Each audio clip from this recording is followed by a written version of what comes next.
Hi everyone, welcome to the YouTube channel maths by Jitendra Kumar. और यहाँ हम बीएससी फर्स्ट सेमेस्टर के लिए केमिस्ट्री पढ़ रहे हैं, जिसमें आप unit number 1 molecular polarity and weak chemical forces ये चल रही है। और आज ये इस यूनिट का लास्ट लेक्चर है।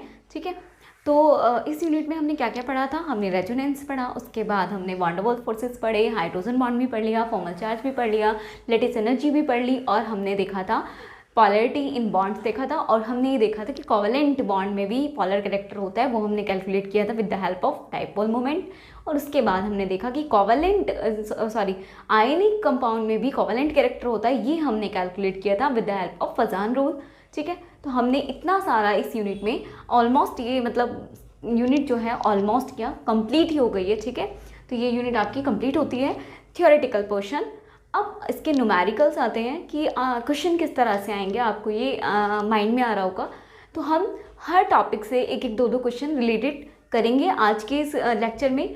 आपका लेक्चर तो ख़त्म हो चुके हैं यूनिट नंबर 1 के। यूनिट नंबर 2 स्टार्ट करने से पहले मुझे यूनिट नंबर 1 में जो प्रॉब्लम्स आएंगी, आप सोचो कि क्वेश्चन कैसे करने हैं, तो वही मुझे एक बार क्लियर करने हैं। हर टॉपिक से एक एक दो क्वेश्चन करेंगे आज के टॉपिक में, आज के लेक्चर में। ठीक है, बाकी आप खुद से करिएगा क्वेश्चन, अगर हो पाते हैं तो वेरी गुड, और नहीं हो पाता है तो आप बता सकते हैं। ठीक है, कहाँ पर प्रॉब्लम आ रही है। और फिर हम अपनी कल से यूनिट नंबर 2 स्टार्ट करेंगे। ठीक है, तो चलिए स्टार्ट करते हैं आज का ये लेक्चर।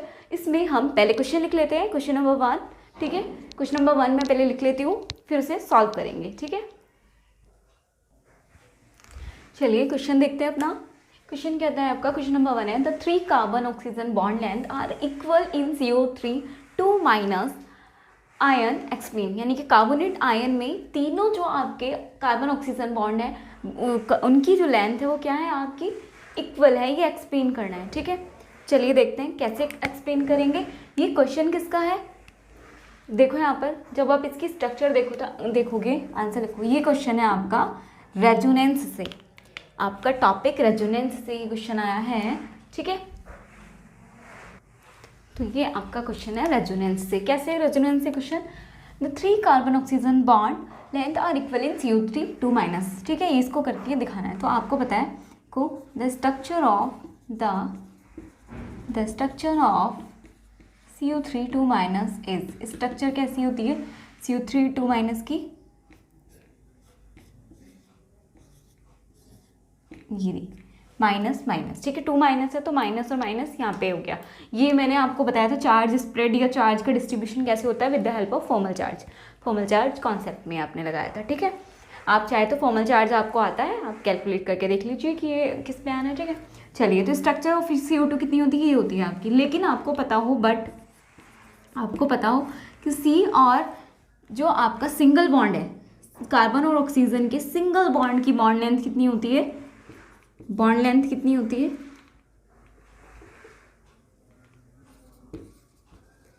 उसकी बॉन्ड लेंथ होती है आपकी 1.15 एंगस्ट्रॉम। ठीक है, 1.15 एंगस्ट्रॉम होती है आपकी इतनी। ठीक है, एंड अगर कार्बन और डबल बॉन्ड ऑक्सीजन की बॉन्ड लेंथ देखें तो कितनी होती है, वो होती है आपकी 1.22 एंगस्ट्रॉम। तो देखो क्या इक्वल है, नहीं इक्वल नहीं है। इसकी बॉन्ड लेंथ इससे ज़्यादा है, डबल बॉन्ड की बॉन्ड लेंथ इन दोनों से ज़्यादा हुई। तो आप लिख सकते हो कि द बॉन्ड लेंथ ऑफ किसकी C सिंगल बॉन्ड O की कितनी है, ज़्यादा कम है in comparison to C double bond O। लेकिन यहाँ पर तो उन्होंने आंसर दिया हुआ है, बस हमें एक्सप्लेन करना है। चलो देखो, the 3 carbon oxygen bond length are equal in CO3 2 minus ion explain, मतलब इक्वल है, बस उसे एक्सप्लेन करना है। तो ये वाला क्या है, अब यहाँ पर तो अनइक्वल दिखा रहा है, तो ज़रा ध्यान से देखो डबल बॉन्ड आ रहा है। ठीक है, डबल बॉन्ड आ रहा है, रेजोनेटिंग स्ट्रक्चर बनाएगा। रेजोनेंस यहाँ प्रेजेंस है। ठीक है, तो रेजोनेंस प्रेजेंस है, तो उसका जब रेजोनेंस कहीं प्रेजेंस है तो उसके बिना कोई काम तो चलने वाला नहीं है। तो यहाँ पर हम रेजोनेंस वाला कॉन्सेप्ट लगाएंगे। तो आप लिख सकते हो यहाँ पे बट पहले तो आप इसका रीज़न लिख लो। ठीक है, पहले मैं आपको रीज़न लिखा देती हूँ। चलिए देखिए, तो ये वाली स्ट्रक्चर में तो बॉन्ड लेंथ अलग हो गई है, तो आप यहाँ पे लिखा है मैंने रीज़न, दिस स्ट्रक्चर यानी कि ये वाली structure show different carbon oxygen bond length, अलग अलग दिखा रही है इनके अकॉर्डिंग ये रहा आपका। ठीक है, but the 3 bond length are equal according to question. Because equal है तो अब हमें बस एक्सप्लेन करना है। Because the actual structure of CO3 2 minus, यानी कि ये एक्चुअल स्ट्रक्चर नहीं है, ये कैसी है आपकी हाइब्रिड स्ट्रक्चर। एक्चुअल स्ट्रक्चर अलग है। CO3 ion is a resonance hybrid. Actual structure तो कैसी है इसकी, ये तो आपकी क्या है आपकी, but because the actual structure of CO3 ion is a resonance hybrid, जो एक्चुअल स्ट्रक्चर होगी वो इसकी कैसी होगी, रेजोनेंस हाइब्रिड होगी। ये बना के दिखाऊंगी। Of the following 3 resonating contributing structure, और कौन कौन सी कंट्रीब्यूटिंग स्ट्रक्चर होंगी जरा यहाँ से ध्यान से देखना। ये आया है आपका माइनस माइनस, ये है, ठीक है। यहाँ से ये वाला बॉन्ड टूटा, ये यहाँ से, ये पॉजिटिव ये नेगेटिव, ठीक है। तो रेजोनेटिंग स्ट्रक्चर को इससे दिखाते हैं डबल हेडेड एरो से, आपको पता है, ठीक है। यहाँ से अब क्या होगा, ये देखो, जैसे ही प्लस बना और ये माइनस, तो ये प्लस इस वाले ऑक्सीजन का माइनस इस वाले प्लस से क्या बनाएगा, बॉन्ड बना लेगा। तो कैसे हो जाएगा, इस बार ये वाला बॉन्ड आ गया, इसको थोड़ा सा इधर से बना देते हैं, ठीक है। माइनस आपका अभी इस वाले का उस पर है ही, और चार्ज और नंबर ऑफ एटम्स नहीं बदलता है, आपको पता है, ठीक है। ये हो गया ऑक्सीजन पे माइनस, ठीक है। बैलेंस है, देखो चार्ज भी बैलेंस्ड रहना चाहिए, नंबर ऑफ एटम्स भी। अभी एक और फॉर्म बन सकती है इसकी, कैसे, ये वाला जो बॉन्ड है अभी जो यहाँ पे ये आया था और यहाँ पे आ गया, अब ये क्या होगा, वापस से अगर ये क्या करे, बॉन्ड टूट जाए माइनस में, ये क्या बन गया प्लस और ये माइनस, इस बार क्या करेगा, ये वाला और ये वाला बना लेगा, ठीक है।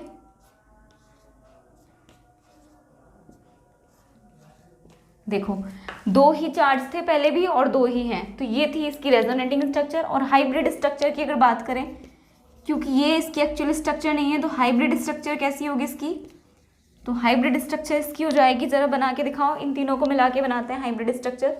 ऑक्सीजन ऑक्सीजन कार्बन तो ऐसे ही रहने वाला है, एक एक बॉन्ड ऐसे ही रहेंगे, आपको पता है एक एक तो है ही। यहाँ पे भी हाइब्रिड है, यानी कि डबल यहाँ पे भी आ सकता है, डबल यहाँ पे भी आ रहा है और डबल यहाँ पे भी आ रहा है। तो अब देखो ये है आपकी हाइब्रिड स्ट्रक्चर, और चार्ज क्या कर लो आप, -2 बाहर लगा दो, ठीक है। ये है इसकी हाइब्रिड स्ट्रक्चर। तो इसे देखकर बताओ क्या बॉन्ड लेंथ इक्वल होगी या अनइक्वल होगी, तीनों इक्वल हैं, तो बॉन्ड लेंथ कैसी होगी, इक्वल, यही तो एक्सप्लेन करना था। तो कहीं भी बॉन्ड लेंथ से रिलेटेड आए अगर क्वेश्चन, तो आप उसमें रेजोनेंस वाला कॉन्सेप्ट देख सकते हैं। अगर डबल बॉन्ड आ रहा है तो वहाँ पर क्या रेजोनेंस का कॉन्सेप्ट अप्लाई हो सकता है, और मैंने आपको रेजोनेंस में इसकी कंडीशन भी कराई हुई है, कहाँ कहाँ रेजोनेंस अप्लाई हो सकता है। तो पहले रेजोनेंस का लेक्चर देखिएगा, उसके बाद रेजोनेंस से रिलेटेड क्वेश्चन करिएगा, ठीक है। जैसे मैंने ये कराया है ऐसे आप और क्वेश्चन करके देखिएगा, ठीक है। रेजोनेंस का पहले लेक्चर देखिए, फिर उसके बाद क्वेश्चन करिए, तो बहुत आसान हो जाएगा, ठीक है।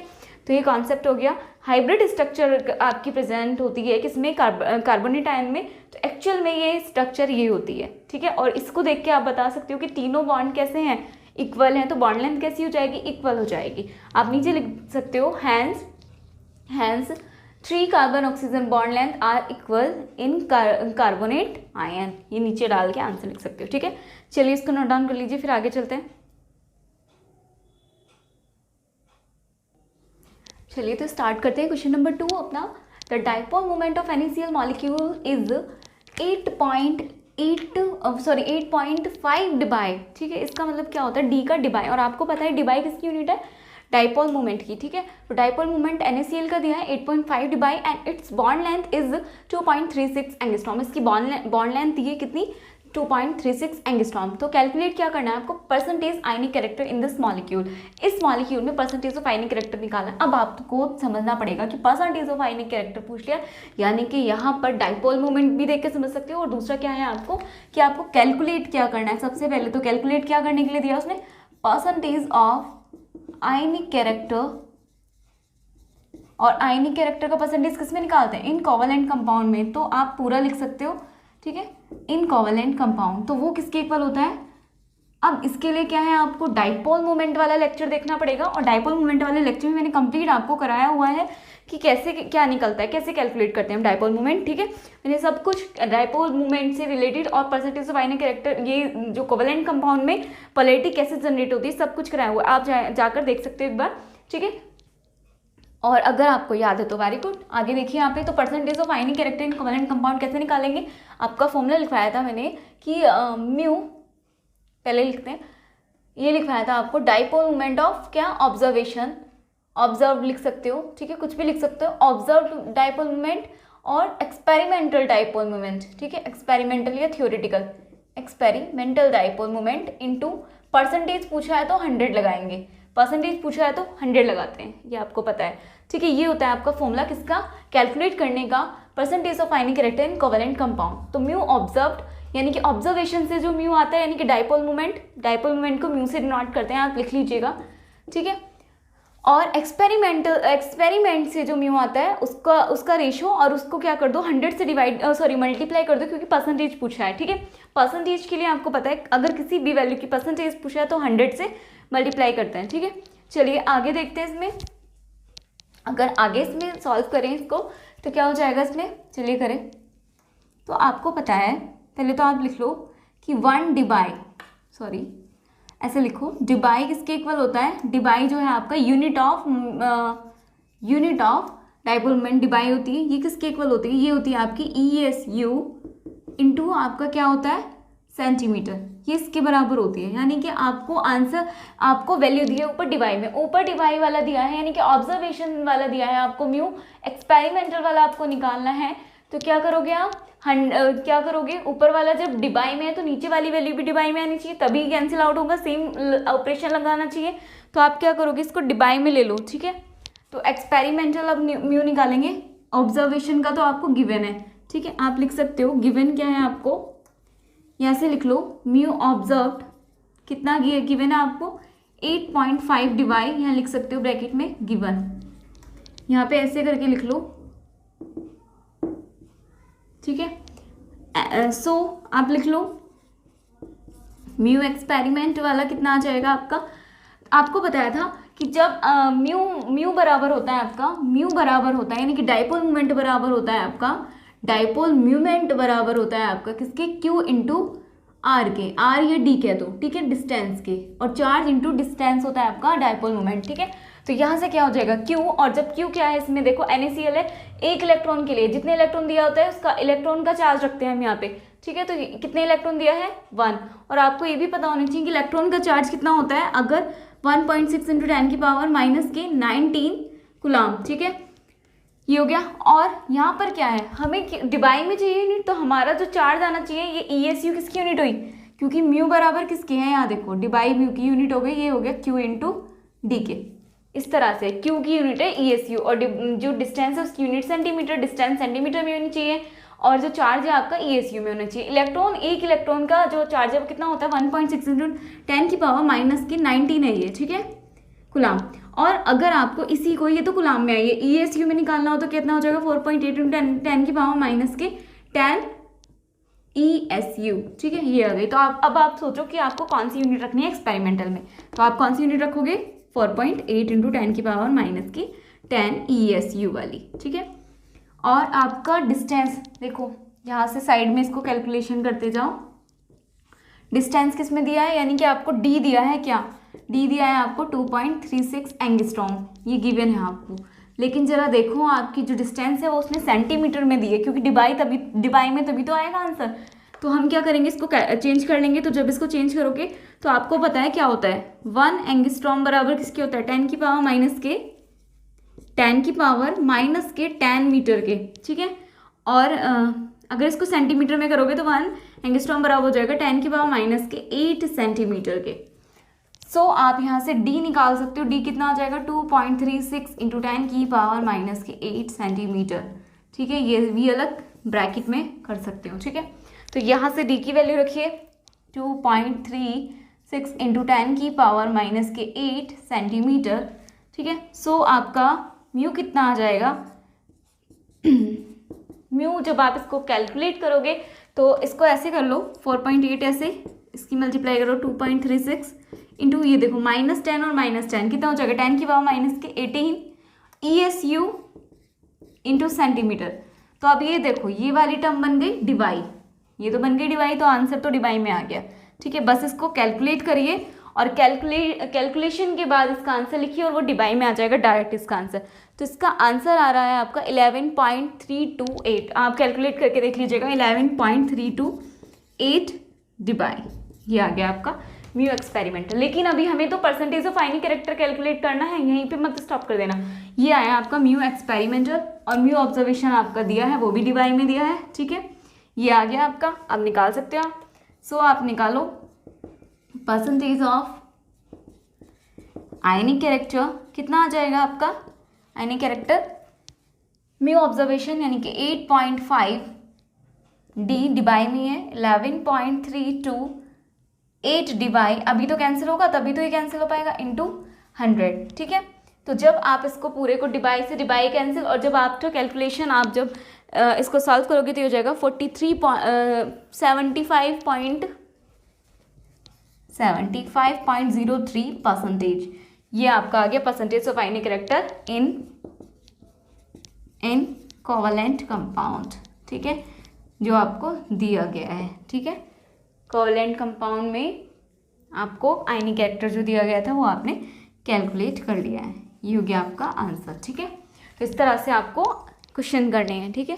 आई थिंक आपको ये समझ आ गया होगा क्वेश्चन। पहले कुछ नहीं करना था, परसेंटेज ऑफ आयनिक कैरेक्टर निकालना था, तो हमारा फॉर्मूला होता है mu observed upon mu experimental into 100 करते हैं परसेंटेज के लिए। अब आपको पता है कि म्यू किस में होता है, डिवाई में होता है, डिवाई की यूनिट होती है ESU इंटू सेंटीमीटर।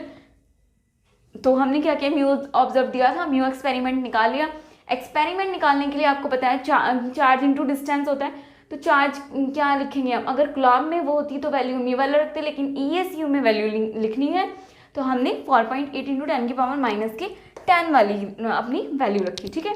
उसके बाद हमने देखा कि यहाँ पर जो हमारा D है, D एंगस्ट्रॉम में दिया है, लेकिन यूनिट के अकॉर्डिंग तो हमारा सेंटीमीटर में होना चाहिए, तो हमने उसको कन्वर्ट कर लिया सेंटीमीटर में, इतना, ठीक है। फिर हमने वैल्यू रखी, सिंपल कैलकुलेशन करके म्यू एक्सपेरिमेंटल निकाल लिया और अपना फिर फॉर्मूले में वैल्यूज पुट करी और डायरेक्ट अपनी परसेंटेज कैरेक्टर निकाल दिया। तो इस तरह से आपको क्वेश्चन करना है, ठीक है। जल्दी से नोट डाउन करिए, फिर आगे चलते हैं। चलिए आगे के क्वेश्चन देखते हैं। तो क्वेश्चन नंबर 3 है आपका, BeCl2 is more covalent than MgCl2, explain. तो अब आप इसको खुद करिएगा, किसका क्वेश्चन आया है, मोर कोवेलेंट वाला, यानी कि फजान रूल लगना है, ठीक है। फजान रूल लगना है यहाँ पे। फजान रूल क्या बताता है, जो आपका डाइपोल मोमेंट है वो तो आपका बताता है percentage of ionic character in covalent compound, ठीक है। और आपका जो फजान रूल है ये बताता है percentage of covalent compound in polar compounds, ठीक है, या आयनिक कंपाउंड्स। तो यहाँ पे देखो BeCl2 ज़्यादा कोवेलेंट है या MgCl2, तो ज़रा देखो BeCl2 ये +2 बनाएगा माइनस, ठीक है, यहाँ पे -1 ये हो गया आपका, और ये क्या बनाएगा MgCl2 जगह 2Cl माइनस। जब आप इसको ब्रेक करोगे तो B+2 और 2Cl minus, Mg+2 2Cl minus, आप प्रॉपर लिख सकते हो समझाने के। देखो आप देखो चार्ज इसका सेम है, ये वाला, यानी कि इसका एनायन वाला पोर्शन क्या है, सेम है, लेकिन कैटायन वाला देखें, जब एनायन वाला सेम है तो अब एनायन से तो काम चलना नहीं है। अब देखेंगे कैटायन वाला, जिसको नहीं आ रहा है फजान रूल, वो पहले फजान रूल का लेक्चर देख लेगा, उसके बाद क्वेश्चन लगाएगा, ठीक है। चलिए, तो BeCl2 ये वाला हो जाएगा, ये इसमें एनायन सेम है, तो अब हम कैटायन की तरफ जाएंगे। और कैटायन का ये रूल है कि जितना कैटायन का साइज छोटा उतना ही उसकी पोलराइज करने की कैपेसिटी ज़्यादा, और उतना ही जो आयनिक कंपाउंड है उसमें क्या आ जाएगा, कोवेलेंट कैरेक्टर आता जाएगा, ठीक है।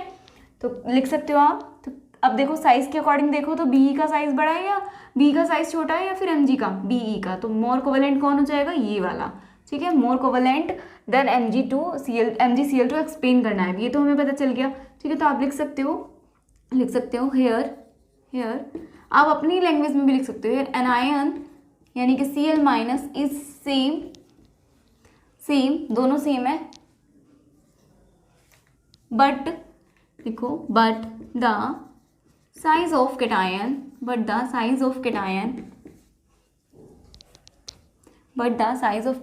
Of Be+2 is smaller than the Mg+2, so Be+2 will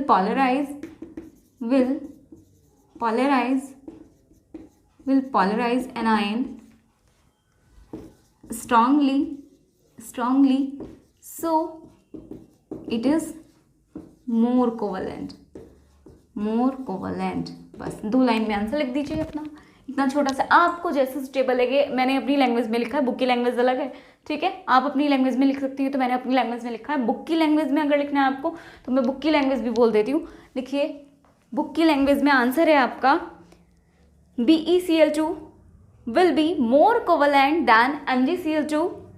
This is because in these compounds anion यानी कि Cl minus is the same, but Be2 plus ion has a smaller size than Mg2 plus ion. Thus Be plus 2 ion will polarize Cl minus ion more than Mg plus 2 ion.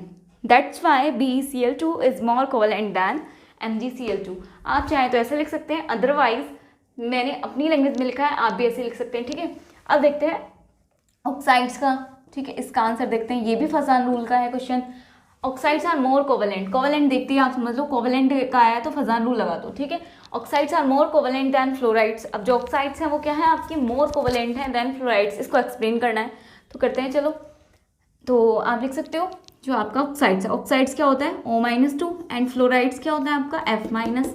अब देखो इसमें दोनों ही anion दिए, anion दिए तो anion में देखना है, साइज देख लो एनायन में किसका साइज ज़्यादा होगा, किसका साइज ज़्यादा होगा आपको पता होना चाहिए। जो फजान रूल कहता है वो फजान रूल ये कहता है smaller size of cation. Cation का तो छोटा साइज होना चाहिए जैसे हमने ऊपर देखा, लेकिन एनायन का बड़ा साइज होना चाहिए। तो इसमें क्या देखोगे, बड़ा साइज। बड़ा साइज किसका है, बड़ा साइज किसका है आपका ऑक्साइड्स का, ठीक है। तो बड़ा साइज किसका हो जाएगा, ऑक्साइड्स का। तो क्या होगा यहाँ पे, बड़ा साइज ऑक्साइड्स का है तो ये क्या हो गया, ज़्यादा कोवलेंट। तो आप रीज़न लिख सकते हो यहाँ पे, लिखो here oxides are greater in size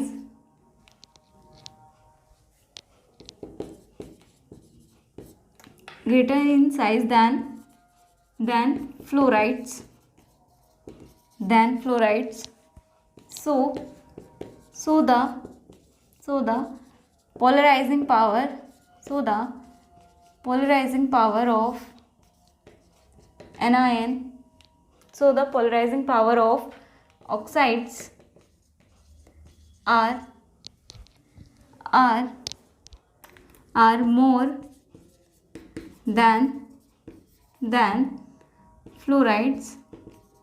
fluorides. So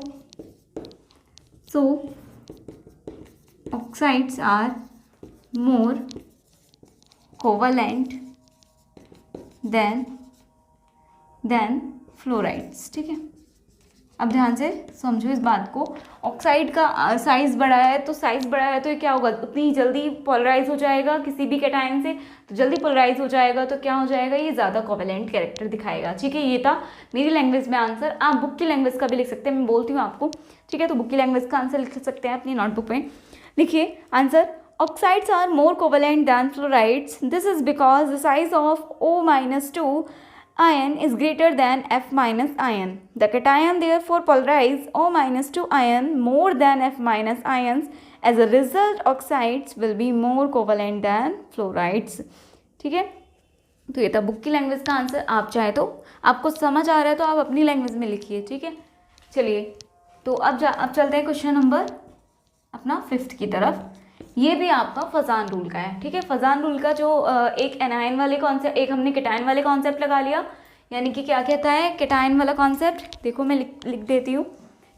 जो आपका फजान रूल है वो ये कहता है, फजान रूल के अकॉर्डिंग देखते हैं ना, तो फजान रूल क्या कहता है आपका, ये कहता है कि नंबर 1 बात तो ये कहता है स्मॉल साइज ऑफ केटायन, ठीक है। तो फर्स्ट क्वेश्चन हमने स्मॉल साइज ऑफ केटायन का किया। दूसरी बात कहता है वो लार्ज साइज ऑफ एनायन, तो हमने लार्ज साइज का कर लिया, ठीक है। तीसरी बात वो कहता है स्यूडो नॉर्मल गैस कॉन्फिगरेशन वाली बात, ठीक है। तो अब हम थर्ड क्वेश्चन उसी के बेस पर कर रहे हैं। कौन सी बेस पर कर रहे हैं, स्यूडो नॉर्मल गैस कॉन्फिगरेशन के बेस पर, ठीक है। चलिए, तो अब अपना पढ़ना स्टार्ट करते हैं इस क्वेश्चन को। तो अगर इसके लिए हम बात करें तो जो Cu2Cl2 है वो क्या है आपका, मोर कोवेलेंट है दैन NaCl एक्सट्रीम। अब देखो यहाँ पे तो हम एनायन को भी नहीं देख सकते, ठीक है। एनायन को देखेंगे तो एनायन तो चलो सेम है, केटायन को भी नहीं देख सकते, एनायन सेम हो गया, केटायन अलग अलग हो गया।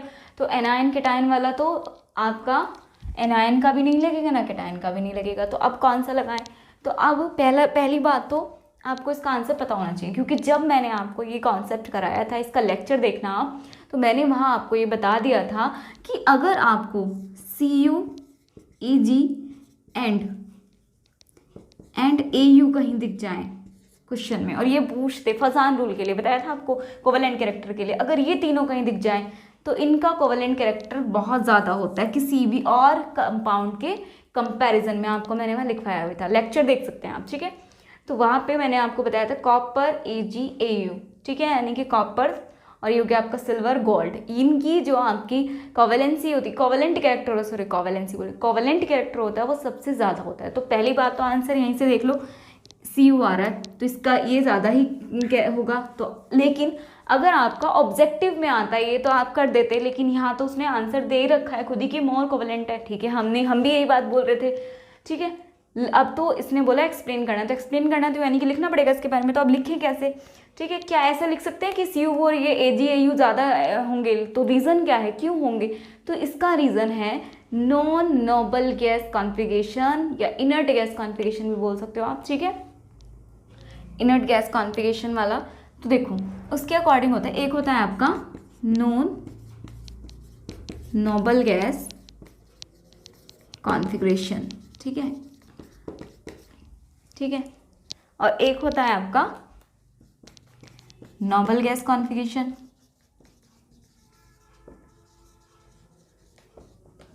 तो अब दोनों में क्या अंतर है? नॉन नोबल गैस कॉन्फ़िगरेशन होता है आपका S2, S में तो 2 ही आते हैं, P6, और D में 1 से लेकर 10 तक कुछ भी आ सकते हैं।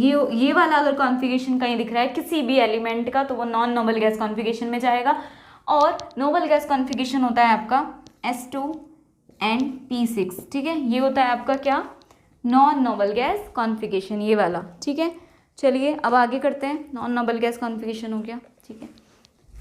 चलिए अब आगे करें, कॉमन रहने दीजिए, कॉमन ही आता है, ठीक है। तो अब देखो वो ये बोलता है कि जितना ज़्यादा एलिमेंट का कैटायन की बात करें, कैटायन का नॉन नोबल गैस कॉन्फ़िगरेशन होगा वो उतना ही ज़्यादा इजीली एनायन को पोलराइज करेगी, ठीक है। जितना ज़्यादा कैटायन का नॉन नोबल गैस कॉन्फ़िगरेशन होगा वो उतना ही इजीली क्या करेगी, एनायन को पोलराइज करेगी। और जितना ज़्यादा पोलराइज करेगी कैटायन करेगा, जितना ज़्यादा पोलराइज करेगा उतना ही वो क्या होगा, कोवेलेंट होगा। तो आप थर्ड में लिख सकते हो, क्या लिख सकते हो आप, कि थर्ड क्या देखेंगे आप, नॉन नोबल गैस